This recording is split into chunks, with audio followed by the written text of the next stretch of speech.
Welcome, everyone. Hope everybody's doing well.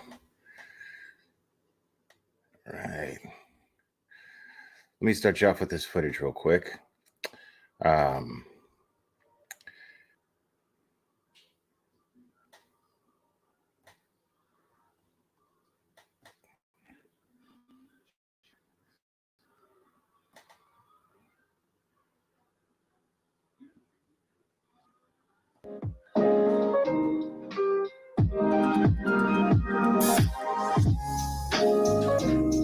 Not that footage.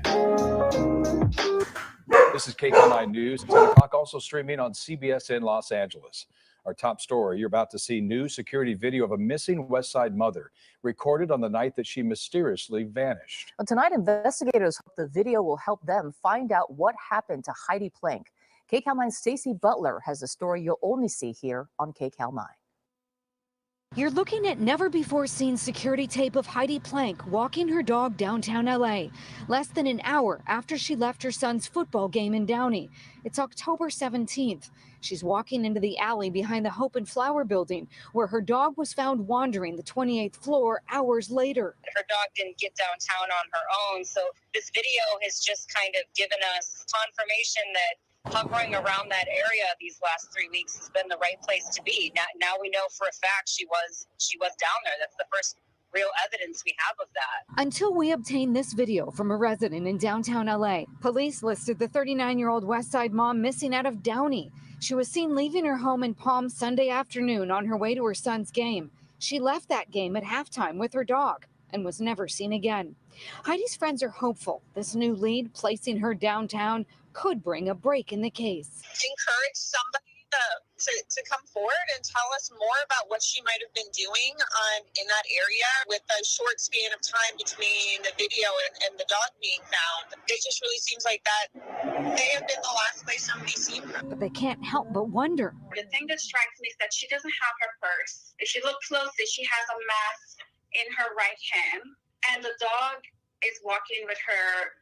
He's wagging his tail. So I think the mask definitely suggests that she's going into a building or an intent to go into a building of some sort. If she was heading back to that building, how did she get back in? If it's such a secure building and she had nothing on her, how did she get back in? While Heidi's friends fear the worst, they're not giving up hope. They say they plan to continue canvassing the downtown LA area with pictures of their missing friend. In Irvine, Stacey Butler, KCAL9 News. Okay, so she had to known somebody in that building, in my personal opinion. Just to recap just a little bit, Heidi Planck went missing October 17th, and she was reported missing on the 20th. She was last seen on the 17th, reported missing on the 20th. Now, I'm guessing that this was the last place she was seen anywhere, as much as I hate to admit that, considering the fact that now this new footage has come up and it was from the 17th. So she's at her son's football game. She is reported by her husband to have been antsy, pacing, and then leaving suddenly, right?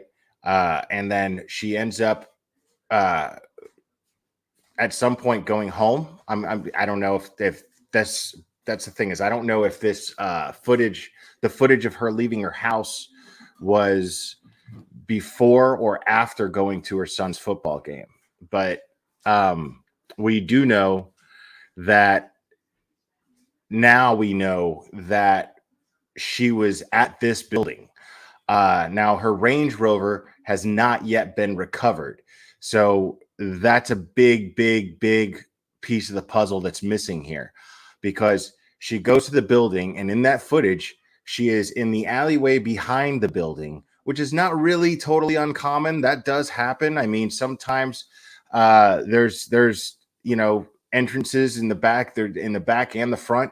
But normally in a building like that, you need like some sort of key fob or a key itself to actually enter the back of the building.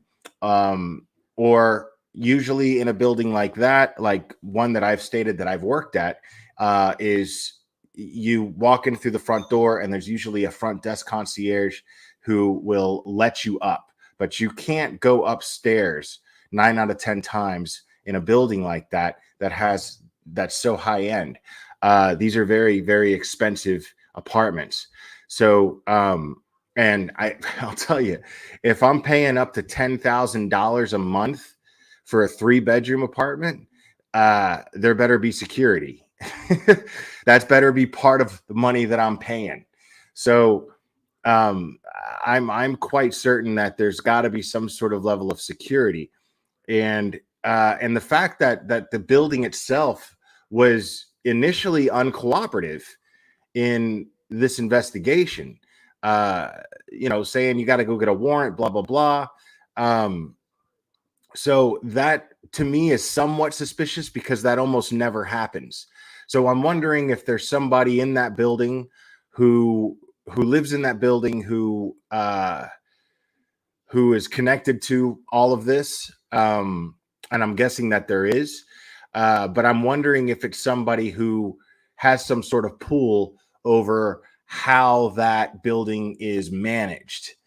So I'm kind of weary about that. I don't know what to think of that. But if I had to guess, a building that expensive, and considering the fact that her boss, Jason Sugarman, is not only under investigation, but currently charged with some sort of, fraud involving $43 million. So $43 million, it rings a lot of bells here. And I'm just in a place where it's like everything is just about there, but there's still a couple of things missing. And it's really at a point where my instincts are telling me that it's just a question of proving what we already know. And why did Sugarman on the 21st, why was he caught on surveillance footage, the same surveillance footage where she was leaving her house?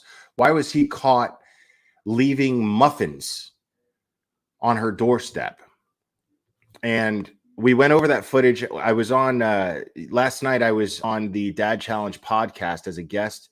And real quick, before I continue, a big shout out to Josh DCP. He's currently under the weather, to say the least. My man injured himself playing hockey. He did something to his hammy, and he said he was in a lot of pain. So if you guys could shoot some thoughts and prayers in the chat for my man, I would really, really appreciate that. And I hope he pulls through.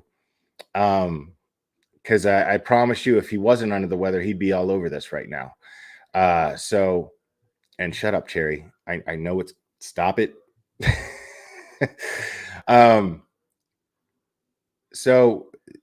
muffins are gonna have something to do with it. That's for sure. The muffins are definitely gonna have something to do with, as far as if the case is built against him, that's definitely going to be some key evidence that are going to be that's going to be used against him. I'm quite certain of that. I have no doubt in my mind about that. So, thank you guys for all your positive vibes you're shooting out there to the DCP and his injured hammy. I was like, stretch, dude. He was like, I did. He's like, I'm getting old. Poor guy. People keep going there, Carol Straw Thornton, about the poison. I'm not going to focus too much on the muffins today, even though I know it's quite an interesting factor in this whole thing, because it's like, why muffins, but poison in the muffins. I'm considering all we know, I'm thinking he already knew that she was, whatever happened to her, he already knows. And whatever took place, I believe took place on the 17th in that building. And the question is, how successful is law enforcement going to be in searching that building? How much authorization are they going to get as far as how in depth they're going to get to be able to search that building? Because I am willing to bet that the answers are in that building. And it's a very large building. So that's, not meth muffin, not meth muffin, Sherry. I'm willing to bet that the answers are in that building. Because I mean, you've got her dog who is found just roaming around in the building, and we just saw the surveillance footage of her walking around the back of the building, right? So her walking around the back of the building with the dog indicates to me that she got in the building, because if the dog got in the building, I'm guessing she got in the building. And where is she now? And why was the dog just wandering around by itself?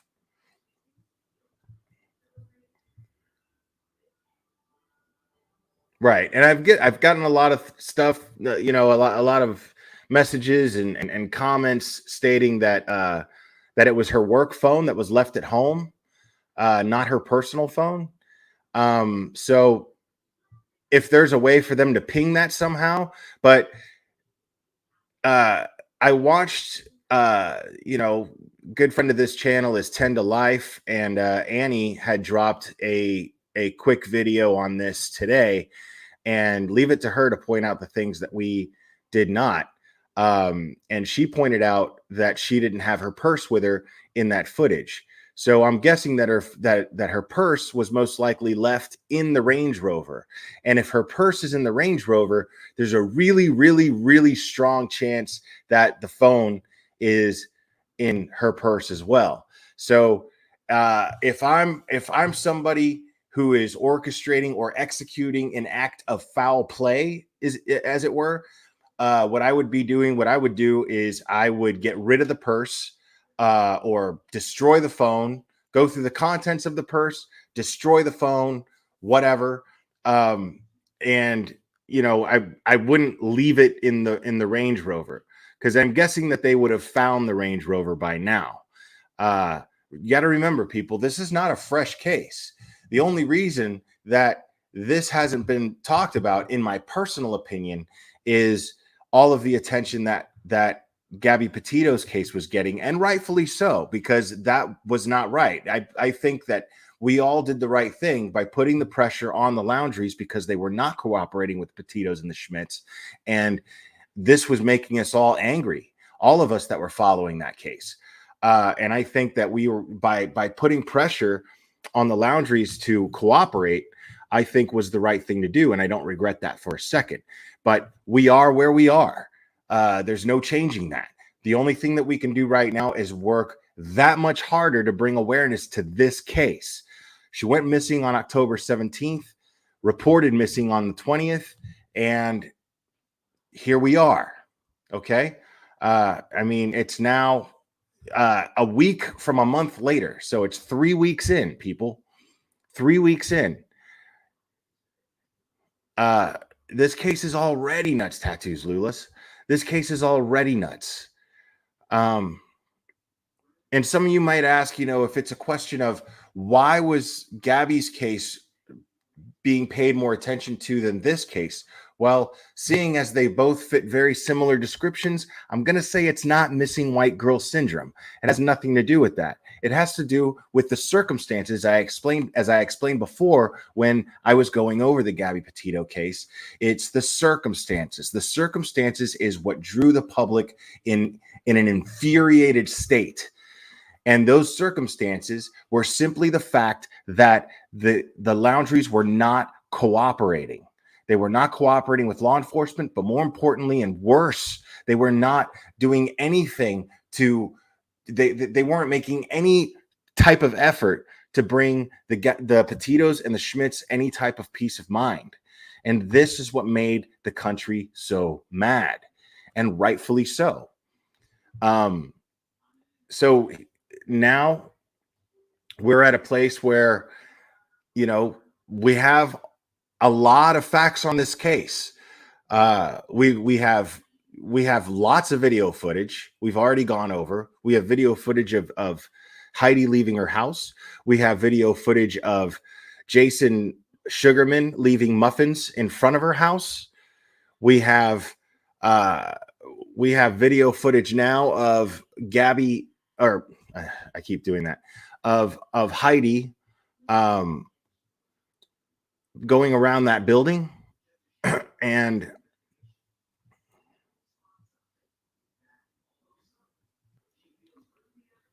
And we also have, sorry, I was looking at chat.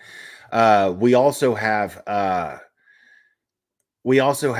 the details of, well, we know that Jason Sugarman is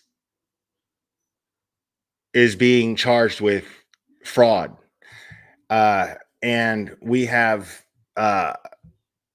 Jim Wayne, who is Heidi's ex-husband, her son's dad, being extremely cooperative with the media and giving us a lot of details. And according to him, he believes that Jason Sugarman is behind this. He absolutely believes this. He absolutely thinks that well, according to him, what he says is that Heidi knew everything about what his work was, about everything that was going on. She knew all of the ins and outs of what went on in his company. And yeah, Cherry, I'm with you, man. He's super sus. Okay, Lisa Mack. Jason, aka Muffin Man. Okay, Jason, this is Jason Sugarman. He is her boss, and he is currently being charged, investigated, and charged with a $43 million. Sorry, $43 million. Did I say thousand before? I'm sorry about that if I did. $43 million fraud scheme, and now on, I believe it was, I'm not sure what date it was. I think it was the 21st. Was it the 21st? Maybe the 21st, where Jim, Heidi's ex-husband, was contacted by the SEC, which is the Securities Exchange Commission, and they handle fraud cases. So this is all of this seems to be coming back to Jason Sugarman. All of the avenues seem to lead back to him. This is a very interesting thing. I saw something here. Give me 1 second. Let me look into something here real quick.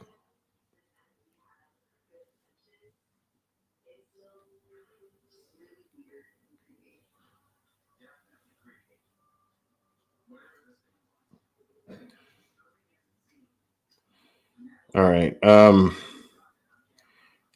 going to show something that is quite heartbreaking.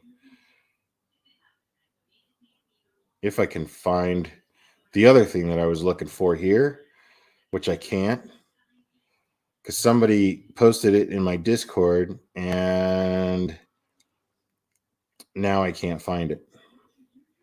Because I don't know what they posted it before there was a Heidi Planck thread in my Discord. So, but maybe I can find it here.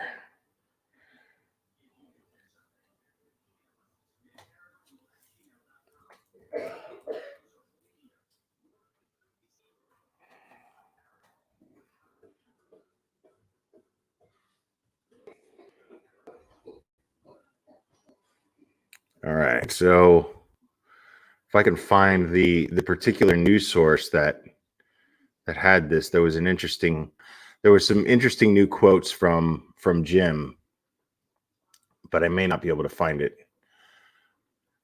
What I should have done is just emailed it to myself or something.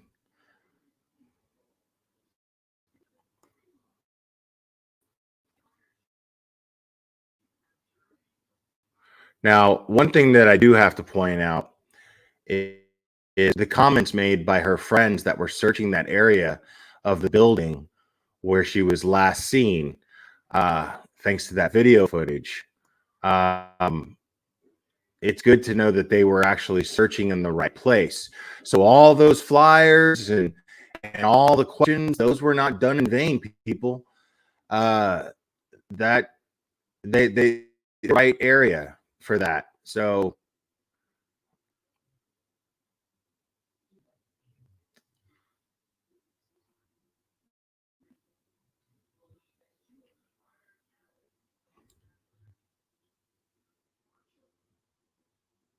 and yes, it's confirming here that it was the 21st where where the SEC questioned Jim Wayne, but I'm not able to find that last quote of his. And it's really heartbreaking because I'm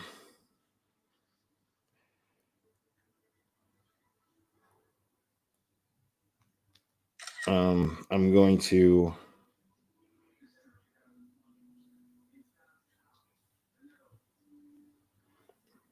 show this real quick. Give me a second here.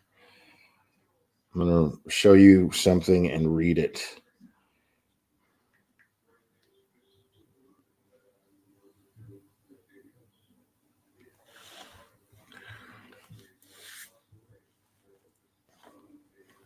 Okay.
Excuse me. Show this real quick.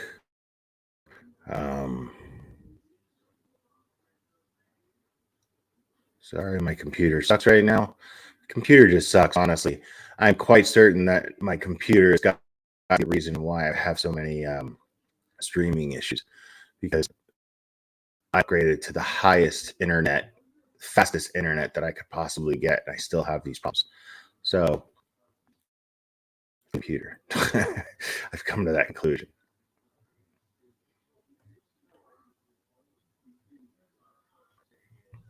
All right.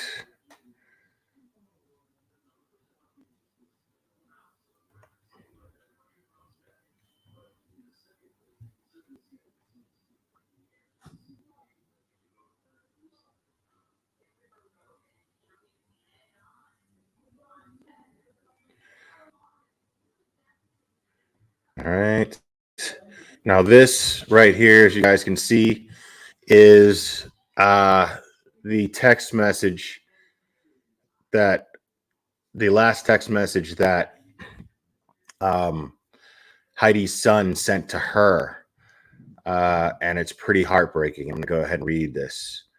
The first text is kind of cut off, but it continues to say, rushing and blocking. And the coach said, when I was rushing, I was fast. Remember, he's 10 years old, guys, and got to the QB. I didn't pull his flag, but I scared him. And because he thought I was going to get him, he threw a bad pass and we intercepted it. Nice kid. And he goes on to say, can you please call me back? I've called you 2 days in a row and you haven't picked up. And then he goes on to say, please call or just text me because I want to make sure you're okay. Now, this next text where he says, can you please call me back? I've called you 2 days in a row and you haven't picked up. That was on Monday, October 18th at 7:31 p.m. The following text after that is on Tuesday at 3:43 p.m. So he waited patiently almost the whole day. He waited till the late afternoon because the kid was so worried. And he goes on to say, please call or just text me because I want to make sure you're okay and I'm worried about you. And can you tell my dad if you'll pick me up tomorrow or not? And Tuesday at 5:45, which is 2 hours later, says, can you please call me? And sorry about that. And then the following day, we're talking 22 hours later, he says, can you please call me in with my dad?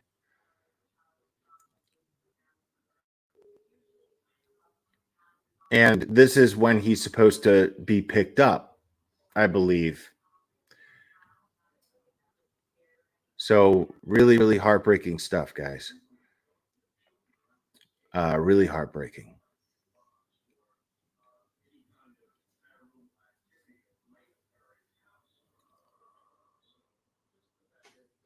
Billie Jean, I don't know about that. Because she's not missing yet. She's just not answering texts. You understand what I'm saying? You can't go and report someone missing. The police aren't going to take that seriously. You can't report someone missing just because they're not returning texts. She wasn't due to pick him up until Wednesday. So that Wednesday, finally, when she didn't pick him up, as soon as Jim realized that Heidi was not picking up their son, he did report her missing. He was already a little suspicious, but there was nothing he could do. So, I mean, you're saying as a parent, you would have been on it. Maybe so, but there would have been nothing that you could have really done. I mean, I respect that. But is Mexi in here? What's up, Mexi?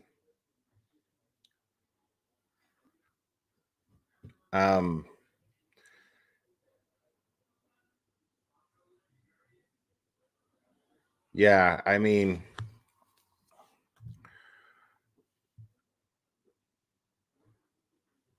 they could have done a welfare check, and then what would have happened? She's okay. Well, she's not home. That's all they would have found out, that she's just not home. You know, you guys, I realize how difficult this is to accept, but you're going to have to come to terms. We're all going to have to come to terms that everything that could have been done was done. It just is. It just is that way.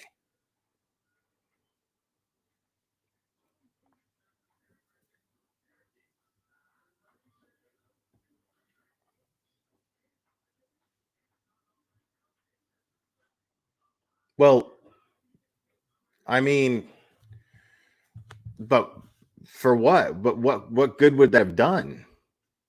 You know what I mean? Like, what good would that have done? You know, like, so you could point fingers at the police and then come to the conclusion at the end of the day, well, they still couldn't have done anything. You know what I mean? Like, they were still trying. They were trying to get a hold of her.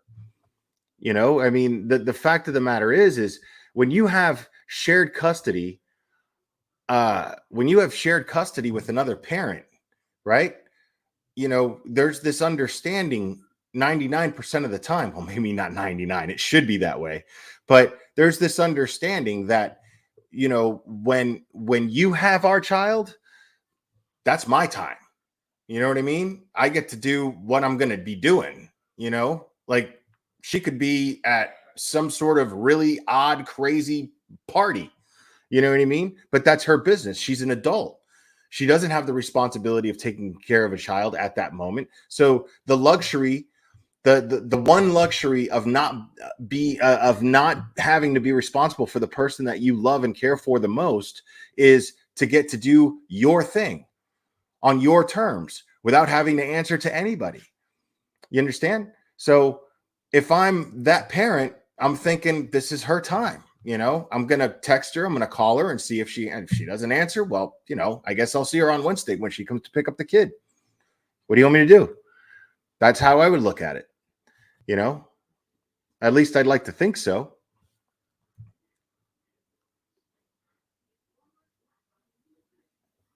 We don't know that yet, Carol Straw. That's a great question. Did Heidi report anything to the police? We don't know yet. We don't have a lot of information. You got to understand this is most likely. I would look at it like this: if we with the amount of information that we have, and it's all pointing to Jason Sugarman, her boss. You've got to assume that not only is this a missing persons investigation, it is a criminal investigation. And during a criminal investigation, law enforcement shares very little with the public.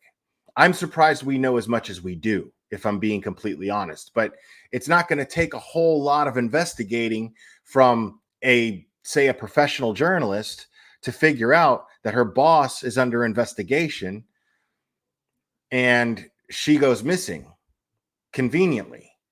You see what I'm saying? So that's probably why law enforcement's like, all right, we'll give them this much, but nothing else. And there's certain things that they're just not going to be able to hide from the public. They're not going to be able to hide from the public that on October 29th, law enforcement raided her house expecting to see a crime scene. They raided her house expecting to see a crime scene, guns drawn, and they walk out with some files, whatever those files are, right? So they raided her house.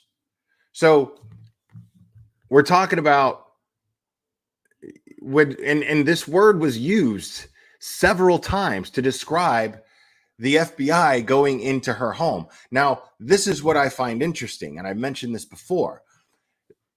It's not the FBI's case. This missing persons case is the LAPD. It's not the FBI.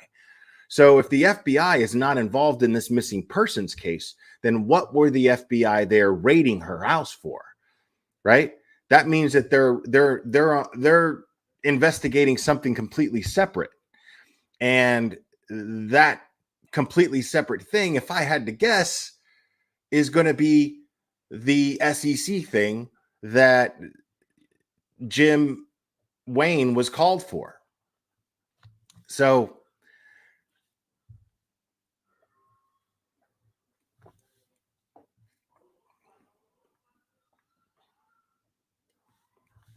say what? How do you know this? They got a warrant for the apartment and got the footage today. What apartment?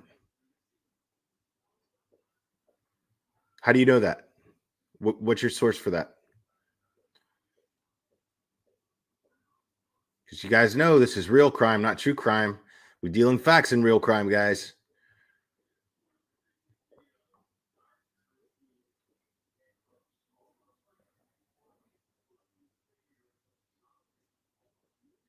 Let's see what this says right here.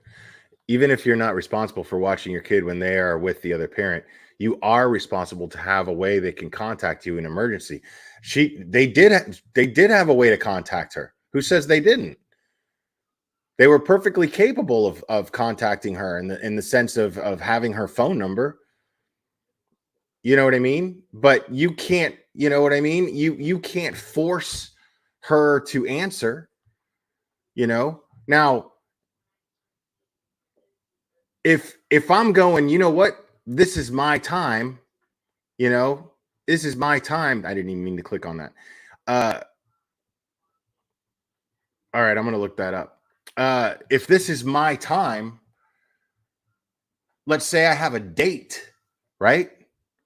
I'm not answering. I'm not sitting there at the table with my date texting. You know, my son is with the other perfectly capable parent. Now, if I receive a text, I'm going to look at it and then I'm going to go, okay, you know.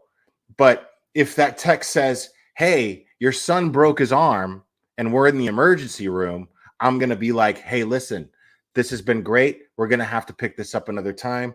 I got an emergency at home. I got to go. That's, you know, but they had a means to contact her. So it's not like, you know, what are we doing here, folks? Are we like somehow trying to like, what is the point of all this? Why are we?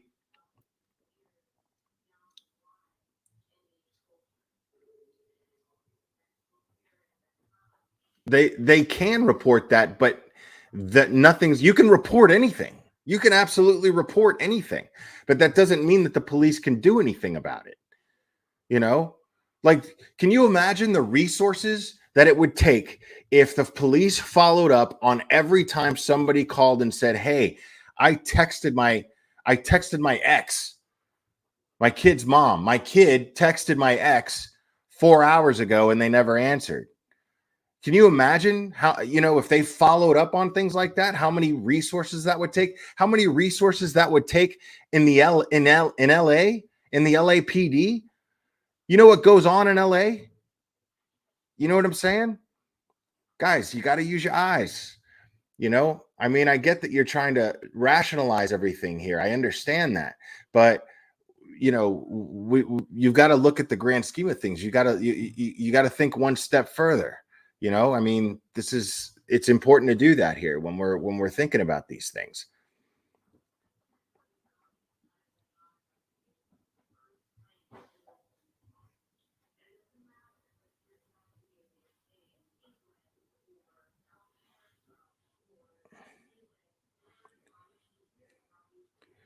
I don't even know.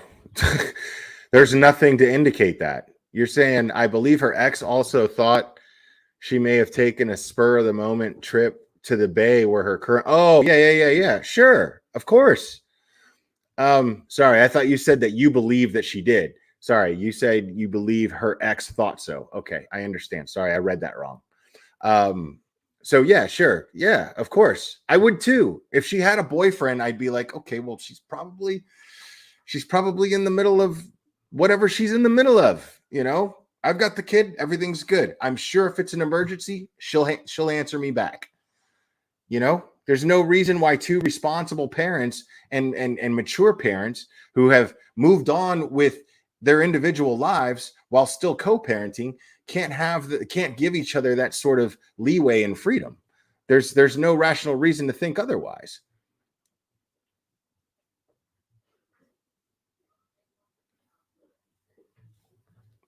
Right, Mrs. R&B, I completely agree, man. That's you can't can't sit here and think like, you know, that police are going to follow up. I mean, police are like, whenever you call the police and it's for something that's like, hey, I'm worried my ex is here and he's with another woman and I don't know what I'm going to do.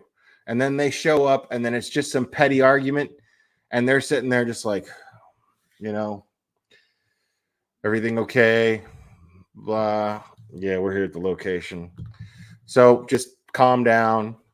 And then, you know, 90% of the time it's a situation that they could have worked out themselves had they been mature enough to just work it out themselves.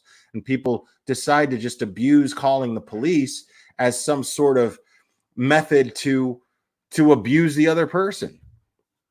It happens all the time. And law enforcement, especially the LAPD in a city like that, you can't afford to waste resources like that. You just can't.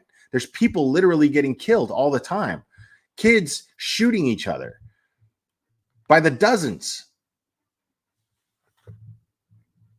Any law enforcement place Any law enforcement agency, I mean.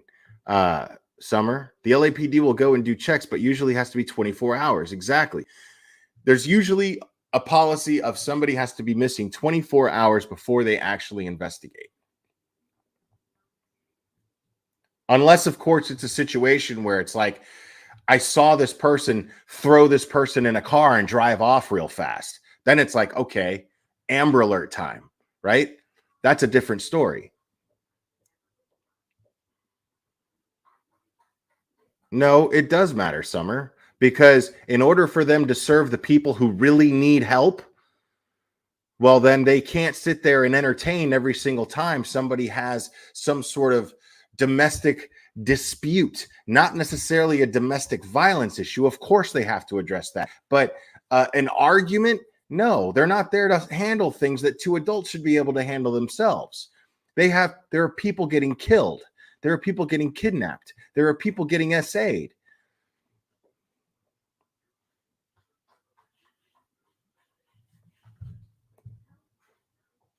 Who said any stats? What are you talking about? When did I? What stats? What stats are you talking about? Did I just say stats? Did I give stats right now? I don't think I gave any stats.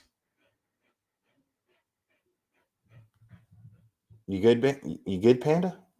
All right.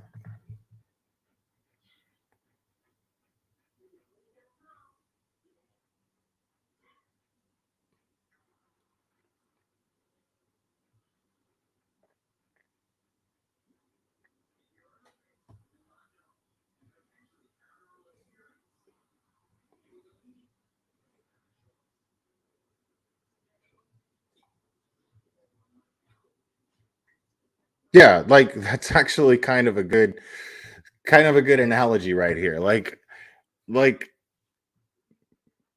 you imagine walking into a really busy ER and then you walk into a really busy ER and then you have like a little cut on your finger and you're like, "Oh my God, I need help right now." And then the nurse goes, "Hey, calm down because I got a shotgun wound over here. I got a stab wound over here. I got a cardiac arrest over there." And then you go, "Oh my God, you don't care. Do your job." That's pretty much the same thing. You know, these are resources that need to be they need to be prioritized. I mean, that's not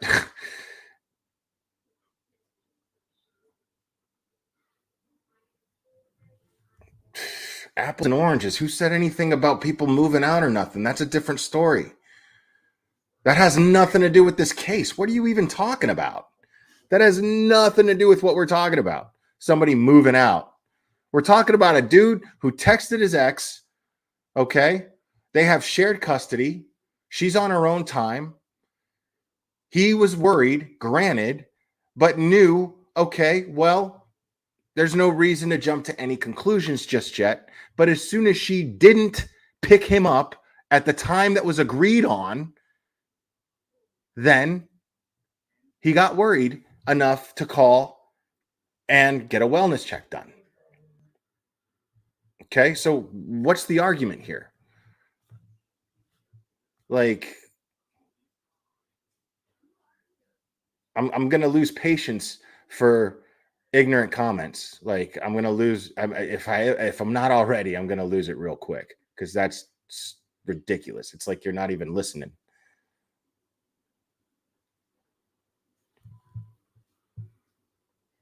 That's exactly my point, Lindsay. and people in my chat are arguing this with me. Like people in my chat are arguing this fact with me. They are not going to jump to search for every adult who doesn't answer a text. Period.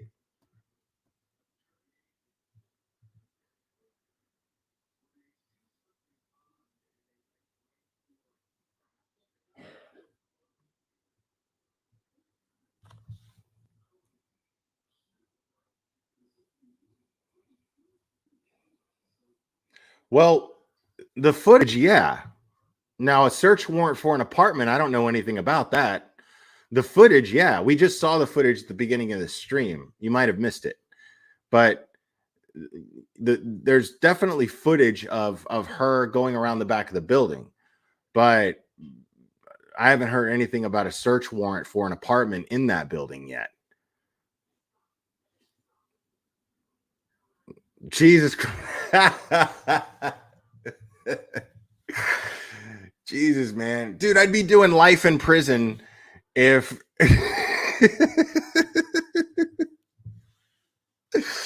I'd be doing life in prison if there was a valid investigation that needed to take place for every text that I didn't answer. Just letting you know. Just letting you know.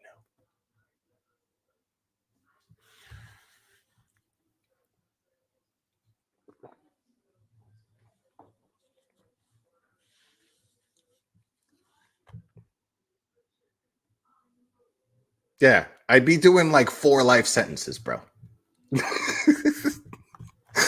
That is a fact. I'd be doing like 4 life sentences.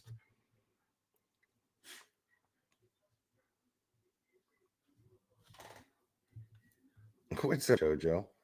You want to come up? Yeah? No? Yeah? No? Or you want to sit in your chair? What do you want to do? Figure it out. All right, we'll figure it out. Oh, well, bless you. Bless you again.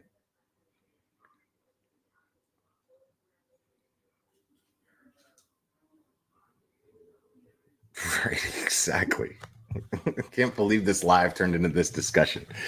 This is the stupidest conversation I've ever had on a live stream. I swear.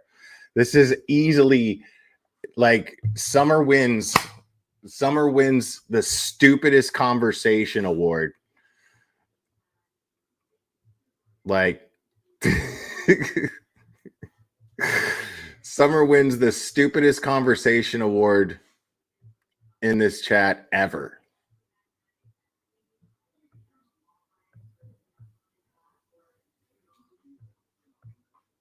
I mean, that's debatable for sure. That's debatable.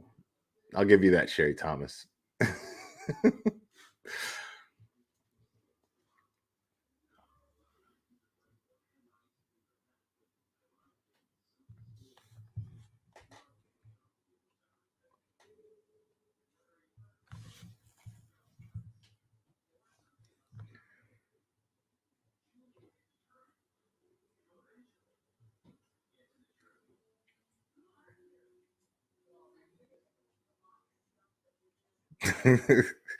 I mean, I don't mind.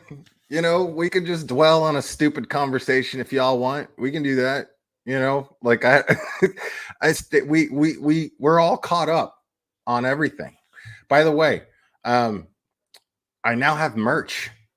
All you guys, well, not all you guys. Some of you guys been bugging and bugging and bugging and bugging. When are you gonna get merch? When are you gonna get merch?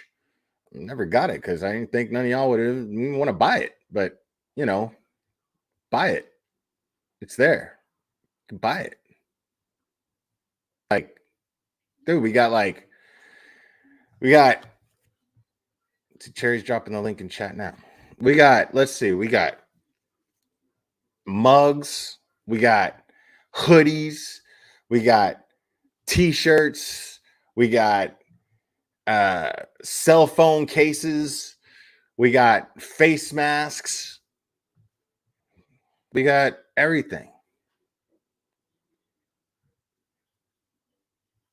Yeah, that turned out to pretty much be a suicide. But that's not the case here. That's not the case here. There's no way that that's the case here. The Stephanie Hollingsworth thing.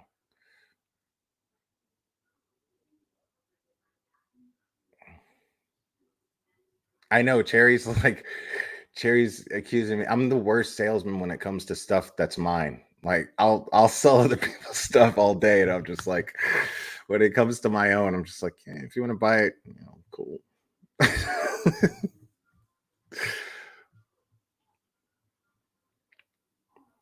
Dude, Mr. Harlan, yo, we got Meth Gator hoodies, we got Meth Gator tees, we got Meth Gator face masks. We got oak leaf wine thingies, right? That means any wine you pour into this thing is oak leaf, and we're oak leafing together, people. That's what's happening. And it's not just meth gator stuff. We got all of its glare stuff: gratitude, logical awareness, acceptance, accountability, rationality, empathy, resilience, all that stuff. We got all that stuff. No footage from inside the apartment. Oh, you're saying that there's footage from inside. Okay. All right. You're the one person that keeps blasting in this chat. If this turns out to be true, you're a hero. You're about to look foolish, I'm afraid. Let's find out.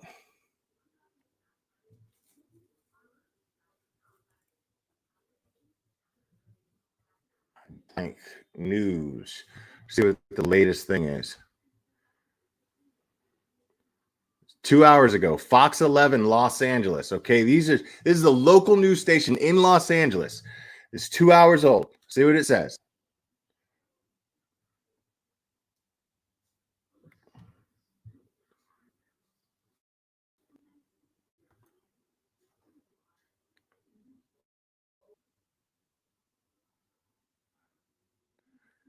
In just a few seconds of a video that shows the missing Los Angeles mother walking her Bernedoodle in downtown LA, but it's significant to the search. Okay, we know that already. It definitely gave us hope. It showed us that it's somewhere. She was walking her dog into that area, said Planck's friend.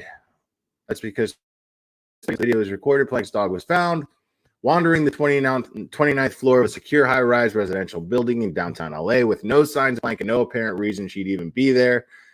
It's mysterious, heartbreaking. As far as her friends knew, blah, blah, blah, blah, blah. A single mom, 10-year-old boy was last seen getting into a Range Rover with her dog at her house in the Palms area, October 17th. You know, nothing about a search warrant, nothing about footage inside the building. This is real crime, people. We do that in true crime, and we don't do that because this isn't true crime. It's real crime. So, sorry.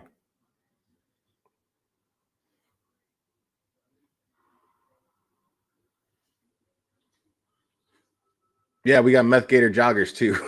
We got it all, bro. Now,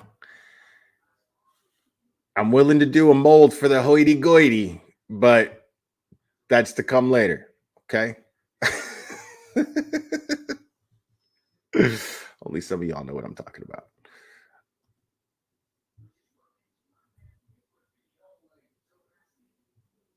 Yeah, that's all that is. That's all the news we have, which is huge, actually. It's huge. It's huge. Yeah, it's huge. Glare 2021, right, Cherry? We know. But that's really, really, really big news. Because this narrows things down. It narrows down the timeline. Instead of things being like this, like most of the cases that we follow, this is getting more and more like this. And it's very, very important.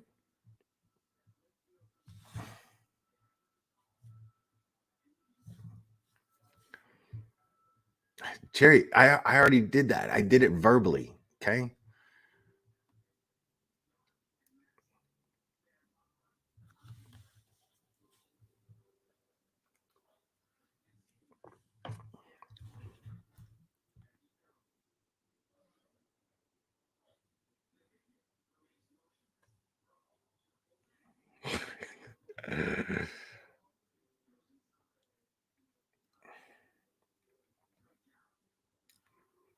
I do know you. All right. Don't get me started. Okay. You know what? I'm already started. Okay. Cherry's part of the Johnny Depp community. All right. Now, y'all follow the Johnny Depp Amber Heard saga. Y'all know about that. Okay. Johnny Depp, Amber Heard. All right. Now, I'm with Johnny Depp. Okay. I'm on Johnny Depp's side. Okay. I am. I'm on his side. You understand? I side with Johnny Depp. But some of these people, not Cherry, some of these people are a little crazy. They're crazy. Okay? Talking about justice for Johnny. Burn the herd. They're nuts. They're nuts. Okay? And it, I mean, but really, I mean, is it that big a deal though? Is it that big a deal? Like, look, okay. Is it that big a deal? You got Johnny like talking about that people are like, he got his finger cut off. You got that footage of Johnny talking about it. Well, like, she threw the bottle and it like took my kind of severed this part of my finger and and dude, listen, bro, like you got cut. You got a cut on your finger, dude. Calm down. All right? Calm down. Can you imagine? Okay, what if that footage where he's describing that, talking about his finger had large, when I had to have it placed back on, and what if he did that in an AA meeting? Imagine that setting, right? Telling that story in an AA meeting. Dude, those people would be sitting around that AA meeting like this, bro. They would be like this. They would be like this.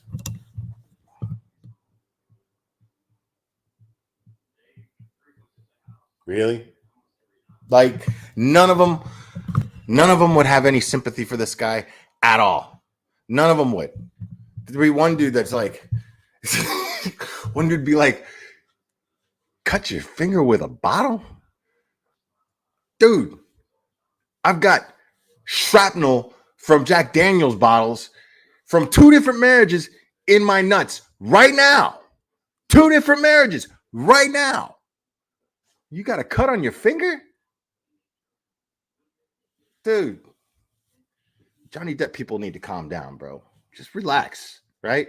He's going to figure it out. He's going to be okay. He's Johnny Depp. You know what I'm saying? He's Johnny Depp. Not talking about John C. Reilly here, if this happened to John C. Reilly, he'd be done. You know what I mean? Some women think he's good looking, but he's no Johnny Depp. You know what I'm saying? Like John C. Reilly's career would be done, sure. But it's Johnny Depp. He's fine. He's a fantastic actor. He's got more money than God, and he's gorgeous. Like he's the perfect specimen of a man. Like, oh, good, my finger, dude. Shut up. Like Tony Iommi from Black Sabbath invented metal with prosthetics on like 4 of his fingertips, 3 or 4. Invented metal, influenced every metal guitar since him. Right? Like, relax, Johnny. You could still play your little cover songs with Joe Perry, bro. You're going to be okay. Relax. Johnny Depp community. I mean, I love them. They're great people, but some of those people need to calm down. Some of those people need to calm down.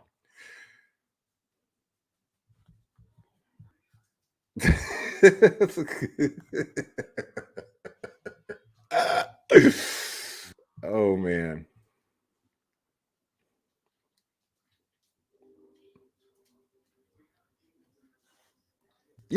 Dude, again, let me tell you something. You tell that story at an AA meeting, they're going to be...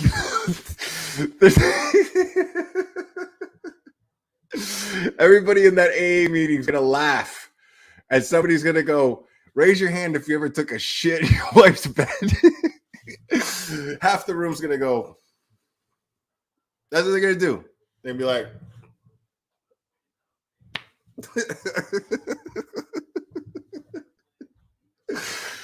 Like, relax, bro.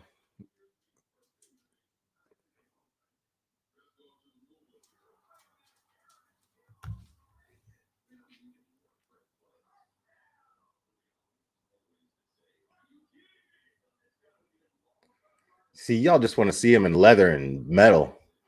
Y'all are some freaks. That's all y'all care about. Care about his little cut finger.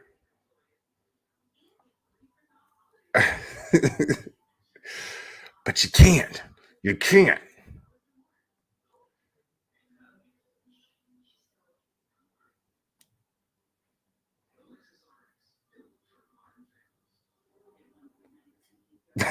No, I don't want to. Like, I don't want to.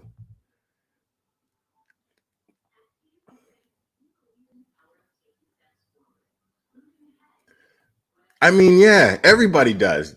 Debbie Dolly, I agree with you. They all do, man. I'm not saying all right? There's people that it's an interesting case.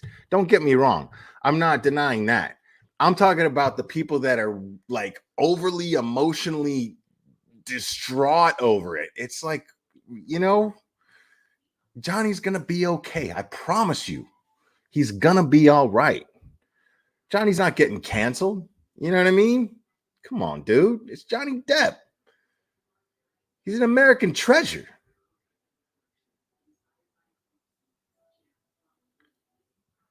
Thank you, Sherry Thomas. Thank you for that information. Thank you.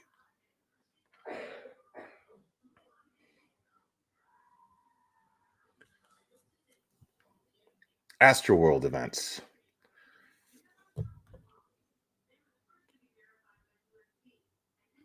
I don't know what that is.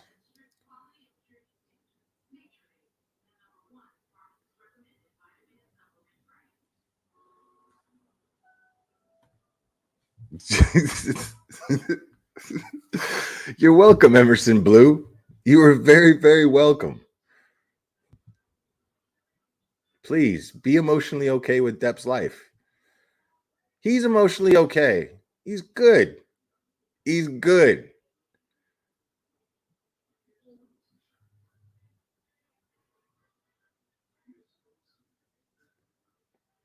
I'm not even going to highlight that, Kimmy71. Y'all need some Jesus. That's what y'all need.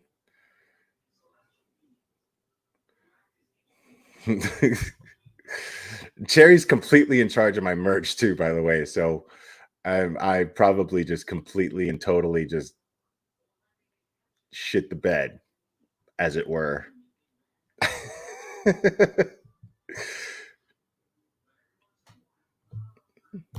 Okay.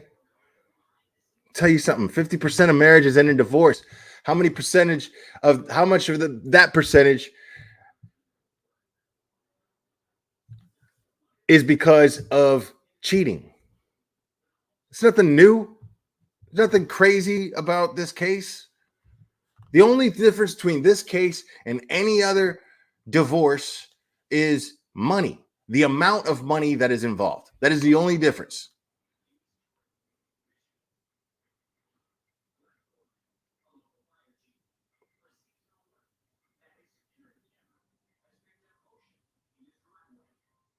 I didn't mention no Edward Scissorhands. Y'all did. I didn't mention nothing about no Edward Scissorhands. And if he had Scissorhands, he wouldn't have had to been worried about his finger getting cut off. He would have had to worry about other people's fingers getting cut off. So that's stupid on him.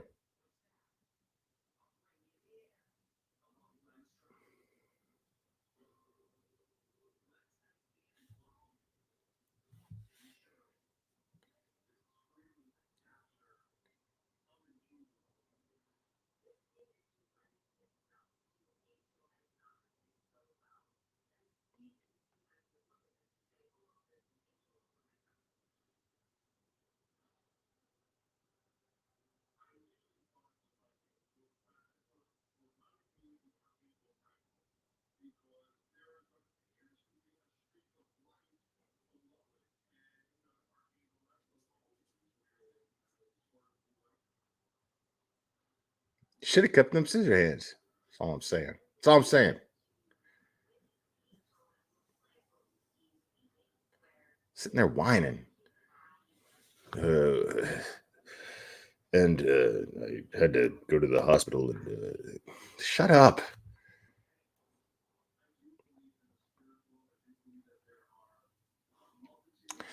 You know, I hadn't followed that too much Emerson Blue, the Travis Scott thing. The Travis Scott thing is, yeah, he should have stopped the show. He supposedly claims that he didn't hear the crowd chanting and trying to tell him,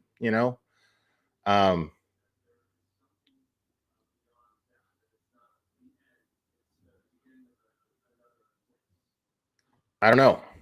I don't know. I hadn't really followed it. That's not the first time that happened. Years and years ago, a similar thing happened at a Pearl Jam show in Europe, and people got trampled and people got killed. And it's funny. I attended a Pearl Jam show like that back in like 95 or 98, maybe. Yeah, it was like 98.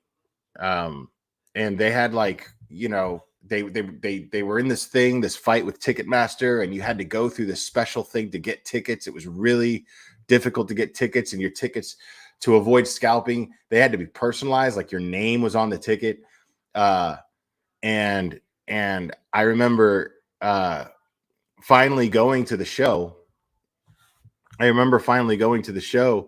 And it was just packed at the closed fence. And then they opened the fence, and people were rushing so that they could get a good spot near the stage.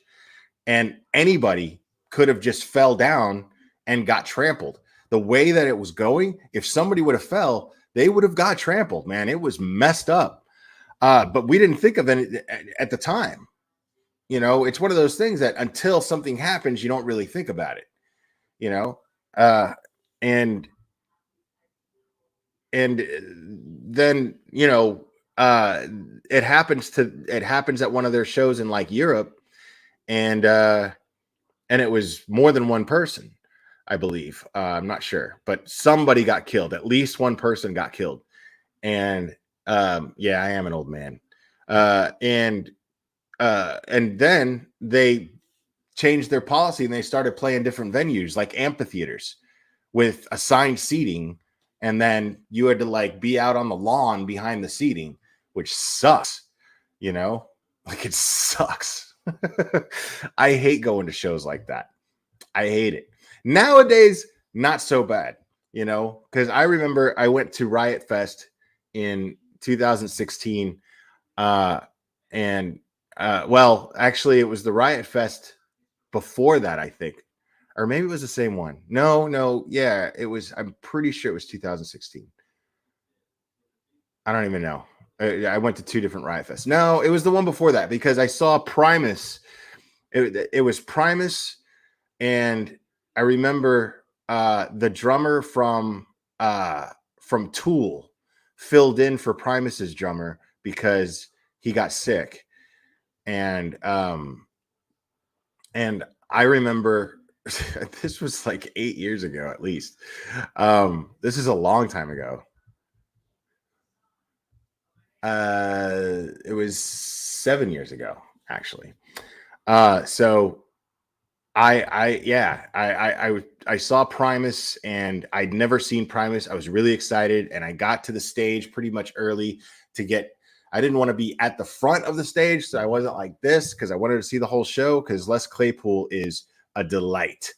And he's like a cartoon character come to life. It's crazy. And I made sure to see this, and but I was being crushed and there was a time where I loved that. That was all part of the experience. But I remember thinking, this sucks. This is terrible now. I'm too old for this. I'm not enjoying this at all.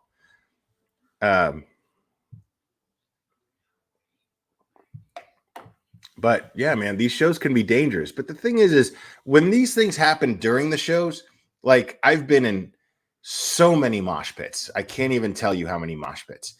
And most of us that would attend a mosh pit, if somebody falls down, somebody will see that and be aware of the fact that they could get trampled.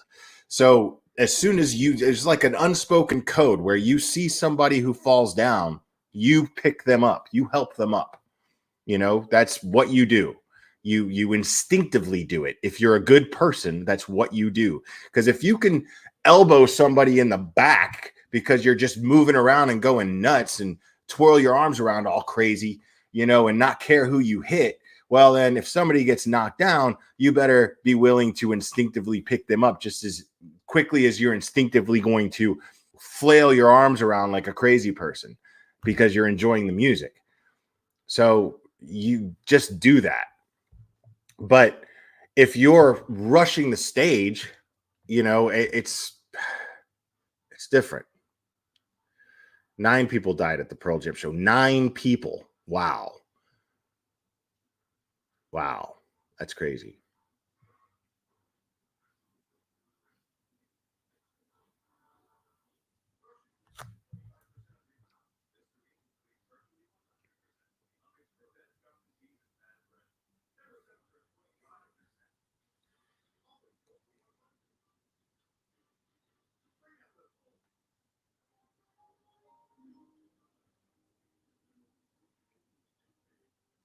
Yeah, because you're not there to hurt people. And that's another unspoken code in the mosh pit is if you spot the dude, if you spot the dude that is there to hurt people, you let everybody else know, hey, that guy right there.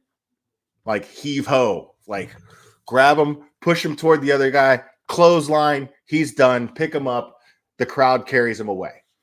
Keep going. That's what you do. That's how it goes. Don't go in the pit to be a dick because you'll get hurt real bad.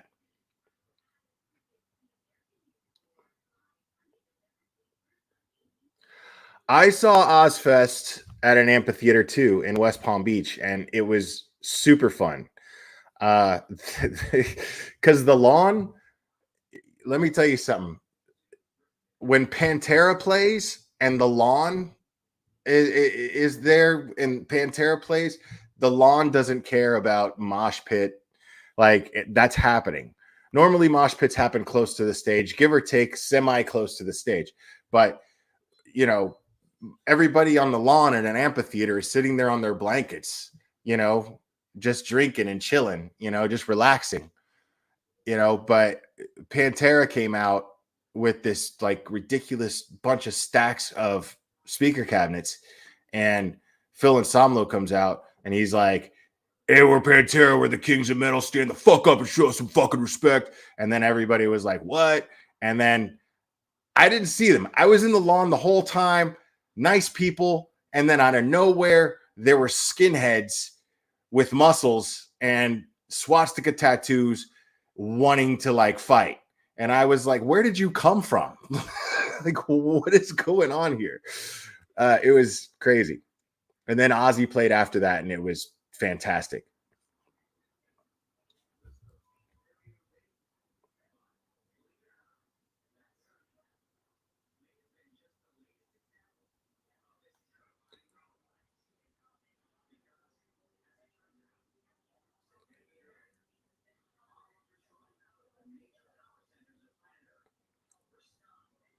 Yeah. Well, that's all coming back, Lori Dozer. I mean, for the kids today, I mean, I don't know. Kids are pretty soft today.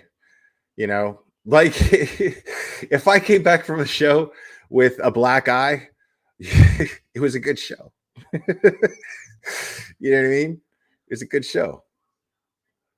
Now I saw somebody. I was at a dude. I went and saw. I don't even know why I went. Somebody gave me a ticket, but I saw Stabbing Westward at at what was called the Edge in Fort Lauderdale one year, and some kid literally got stabbed, but like in his cheek. Like I I was in the bathroom taking a leak, and some dude comes in and he's got this thing, some metal thing from like a bracelet, you know, but it was long. I don't know how he got in with that thing, but it was a long spike and it was in his cheek, and he like had to like go in the mirror and like pull it out. And I was like, God damn, dude. Yeah, it was bad. Yeah, it was insane.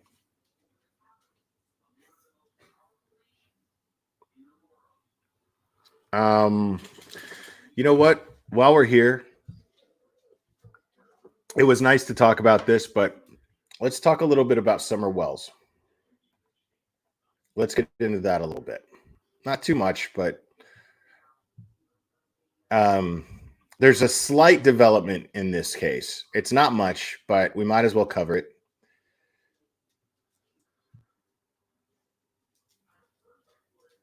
What's up, Panda? Come on. Atta girl. Atta girl. Has anybody been following the Kyle Rittenhouse case?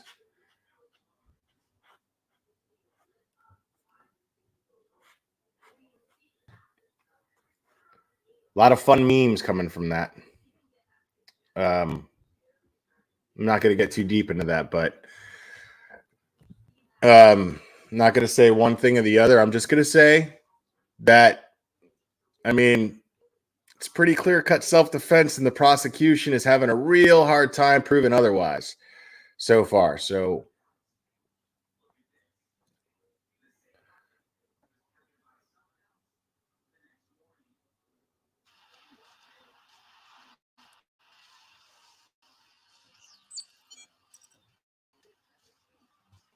yeah, the judge doesn't seem to have much patience for that prosecution, does he? But I haven't been watching it too closely, so can't really form much of an opinion on it.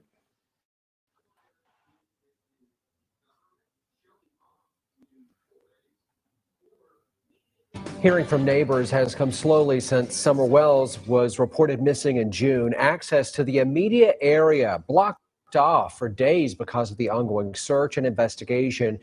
Now some neighbors are speaking out. Tonight, Ansley Daniel has the very first interview given with the neighbor who said that she heard a scream the day Summer went missing. That's the Wells crazy. family lives across the street from a neighboring property. On mirroring mountains, together they can be described as sentinels, which sit high over Ben Hill Road. The night Summer went missing, the neighbor swears that she and her 2 children heard a scream shortly before they joined the search for a now missing Summer Wells.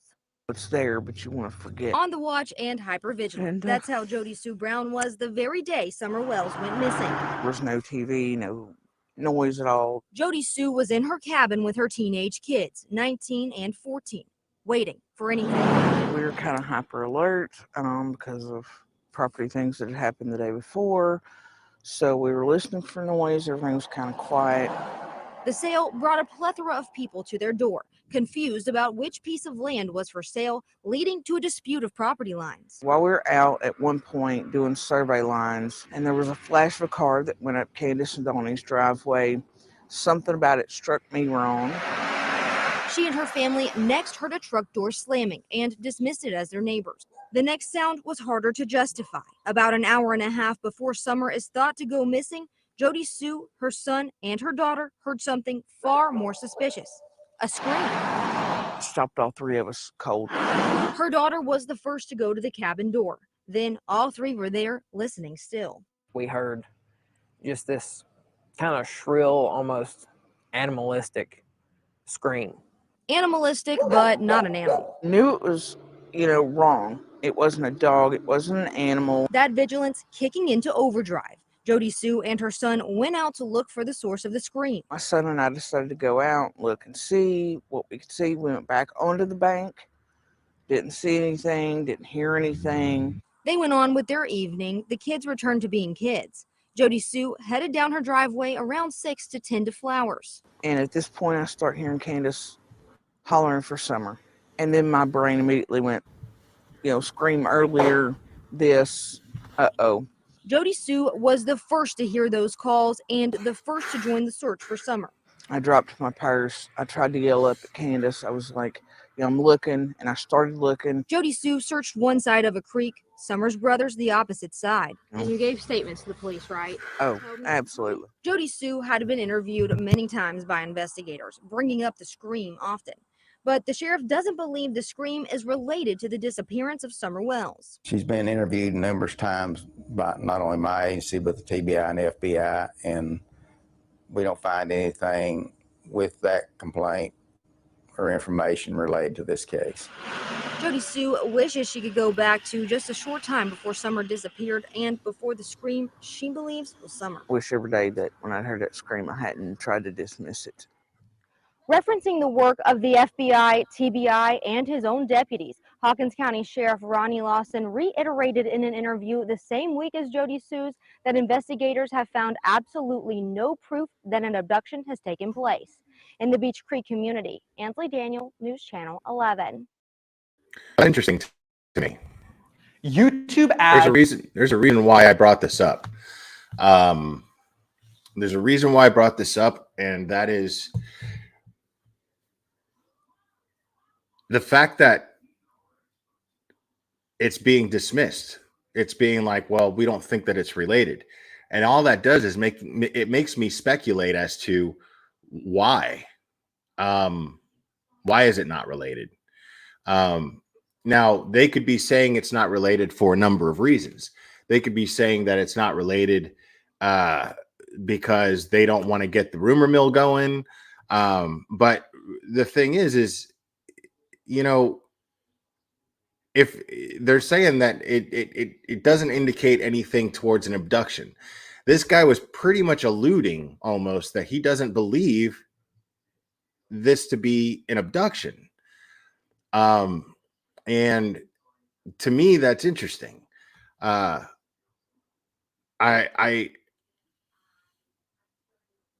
wouldn't it just boils down to that? Why wouldn't, yeah, I know the rumor mills are already going. You just, you know, there's no sense in contributing to it though.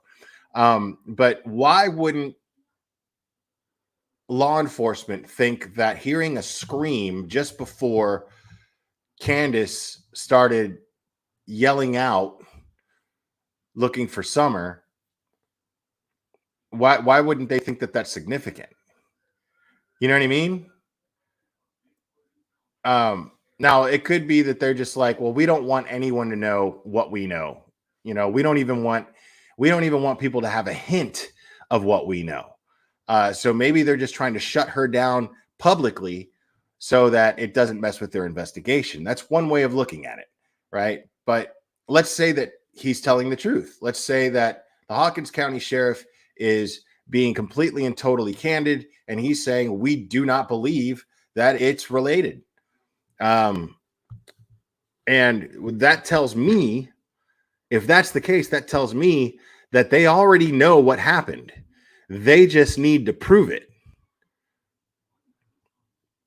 The truck, I don't know. We haven't heard anything about the truck. We haven't heard anything about the truck yet. The maroon truck with the ladder rack, we haven't heard anything.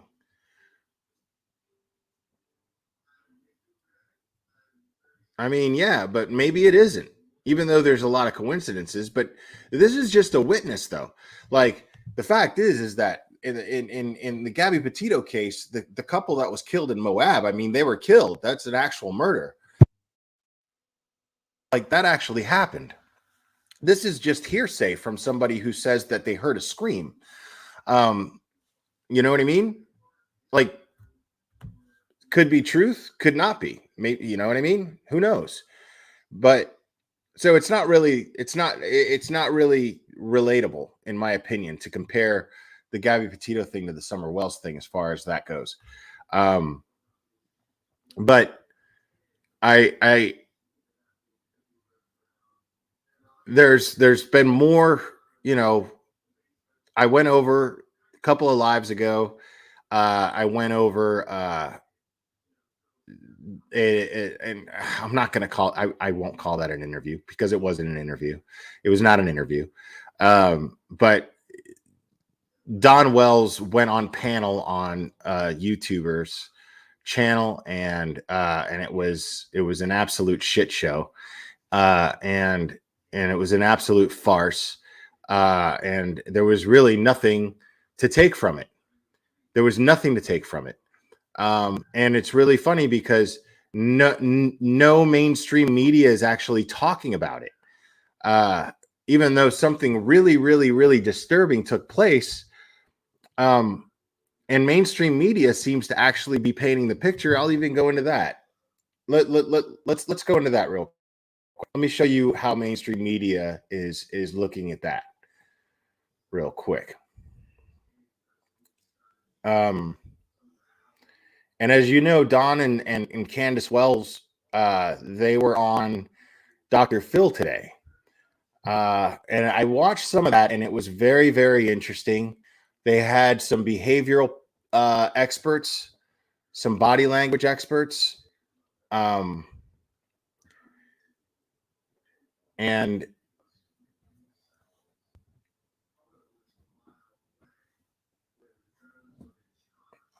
Panda, are you good? Like, are you comfortable?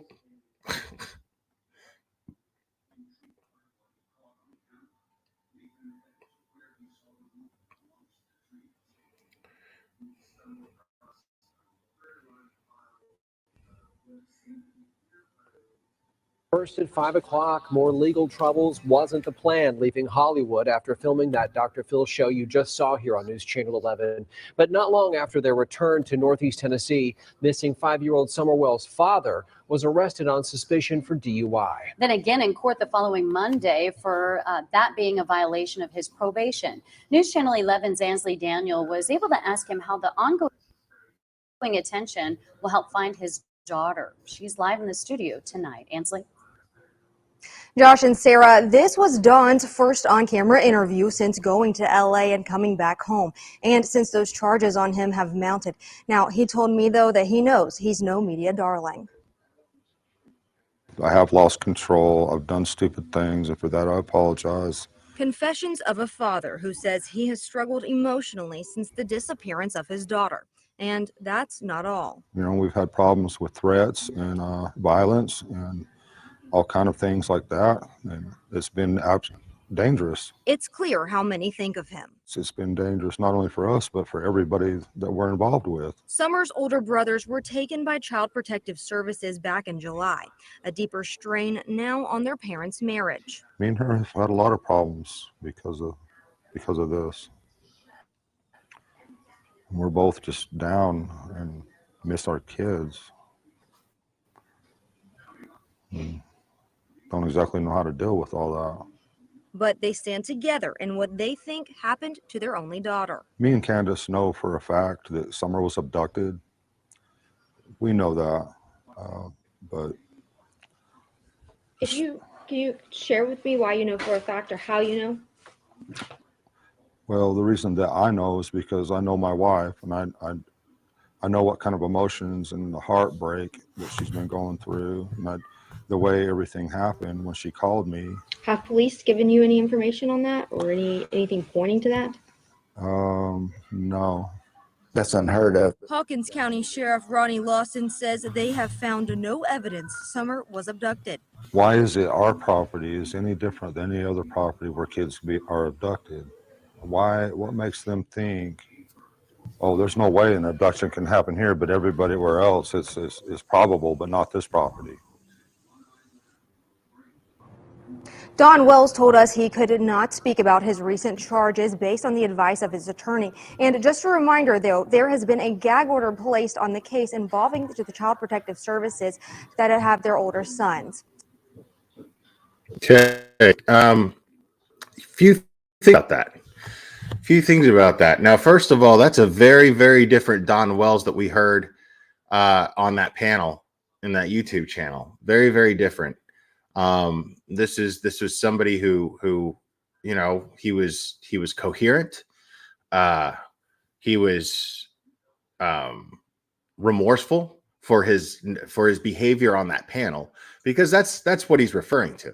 I mean, that's really all he's referring to. Let's face it. He hasn't behaved in an embarrassing fashion in any other place. So what I'm happy about is this isn't being blown up. You know, these credible news sources are completely blowing that off. They're ignoring that. They're acting like that didn't happen. And as a matter of fact, they're still showing empathy and assuming whether this man had anything to do with his daughter's disappearance or not. They are doing the ethical thing and assuming that he didn't until there's proof otherwise. That's exactly what they're doing. And I commend them for that. I absolutely and totally commend them for that. I yeah, he's sober in this interview, of course. Of course, that's the difference. That's why I said he's coherent. But and he doesn't switch from one extreme to another. That's not what happens. He's drunk in one thing and then he was sober over here. It's totally different. It's and I listened to some of the Dr. Phil interview today. They had some behavioral experts on, body language experts, and what they were looking at and the conclusions that they came to was that they were being truthful.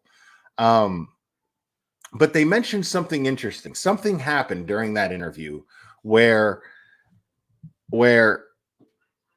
they asked Don and Candace Wells about something called the cornbread mafia.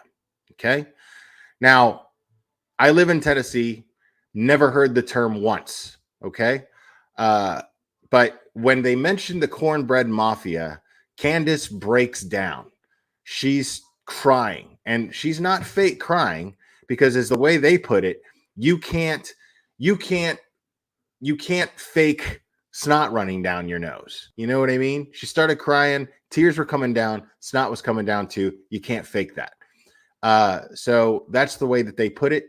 But as soon as they said that, now she was already kind of crying, but she really, really broke down as soon as they mentioned that. And she got really standoffish, and Don was trying to comfort her, and she was like, no, nobody can help me, blah, blah, blah. She got really upset. And it's very interesting to me. So funny, Cherry. Now, no, the cornbread mafia, I don't think has anything to do with Jesse James. The cornbread mafia, I Wikipedia'd it. I Googled it. The Wikipedia thing for the cornbread mafia is something that happened in Kentucky in the 80s, and it was a ring of marijuana traffickers, marijuana growers and traffickers, right? And that's all they were. Okay. And it said nothing about Tennessee. I even Googled cornbread mafia Tennessee. Nothing came up at all. Right. So now either this is some completely, either it's just crap and it's insignificant. And I don't even know why these people brought it up, but or it's a completely different thing other than what I Googled, much more secretive, that is Tennessee based. And maybe it originated in Kentucky. That's possible. But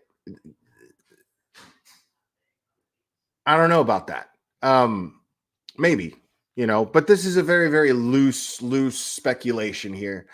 Let's say the cornbread mafia was this big marijuana ring, right?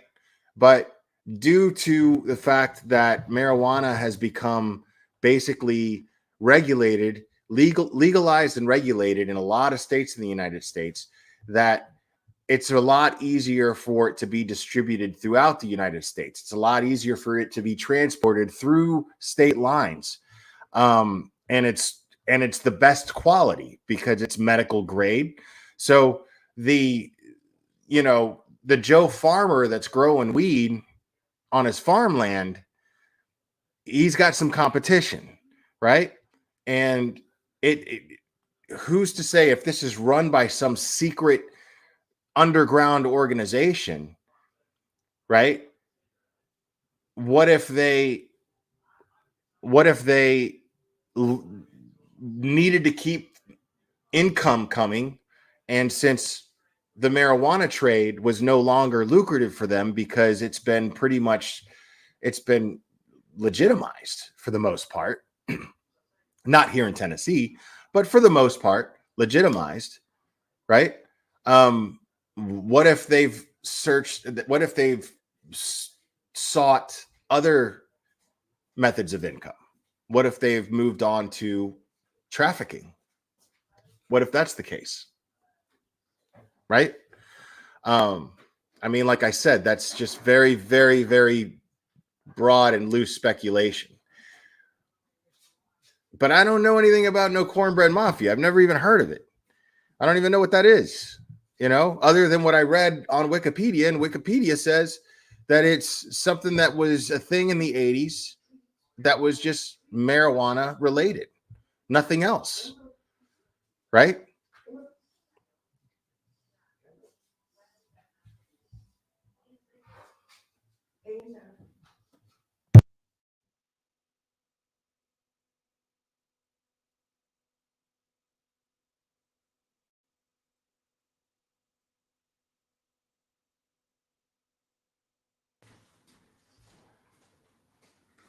Well, I mean, yeah, you're making fun of me because I Wikipedia. Well, what else am I supposed to do? You know what I mean? Like, where else am I supposed to get any information on this? Like, I mean, the dark web? I don't have access to the dark web. I don't know how to, that's not going to happen.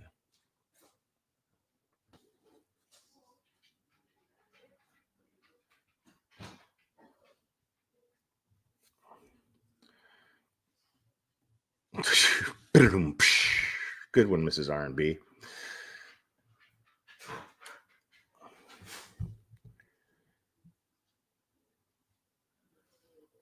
I mean, I don't, yeah, well, that's because you're Canadian, Emerson Blue. That's, yeah, no, it's not intimidating or scary to you, but if you've ever spent some time in the deep South, and I mean deep South, as soon as I heard that, I was just like, ooh, I was like, I already pictured what these people may look like and how they operate. Now, this is the thing is, people like you get that panel of people, you got that panel of, of creators, the two creators that held that circus, that dumpster fire, that shit show, where Don and Candace were on there. You know what I mean? And their attitude that whole time was, well, we're smarter than them because they're backwoods hicks, which is not the case. There's something that these rural people have. Okay. They're not book smart, right? For the most part, because they're not very well educated, but they have what's referred to here in Tennessee as horse sense. They have horse sense. That is a slang term to indicate that they are very intelligent and have common sense and can outsmart people. It is the country bumpkin version and equivalent to street smarts. It is exactly what that is. That's what horse sense means. It's the country bumpkin equivalent to street smarts. That's what it is. So, and people like the person whose channel that was, and then the other person that was doing most of the talking, that was just conducting this horribly unethical, ridiculous thing, I mean, and this is a very bitter person, man. Like I've played her footage here, she on her channel, she yells and tells people to shut the F up all the time and screams and yells at them. I mean, she's a very angry person. So she's got a very angry nature about her. And maybe that's understandable. I can empathize with that. I mean, if I have the last name, if I have a last name that sounds like, a dog choking on something, you know what I mean? I'd probably be bitter. I'd be bitter too. I mean, cat. Yeah, I'd be bitter too if my last name sounded like that. Just saying. But, I'm not mad at her. I'm just saying she's not to be taken seriously. Not when it comes to things like this. Not at all. Not even a little bit. Because they clearly were underestimating them, and they were making fun of them in their own very patronizing, and very, condescending way. And yeah. So when I think of the cornbread mafia, and if it's a thing and I've never heard of it, I'm scared of it. I promise you that. I'm scared of it, because that means that they're that organized.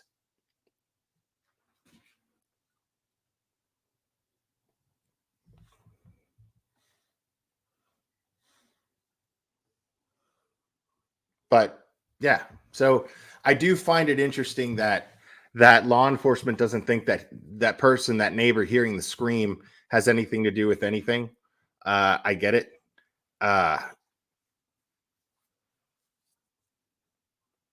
So, I find that interesting, and I find it interesting that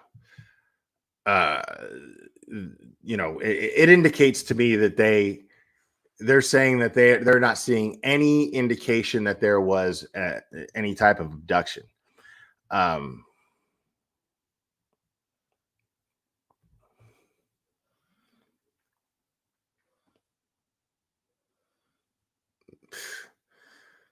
I don't know any meth cooks. That's Do you live in Tennessee? 3-boy mom?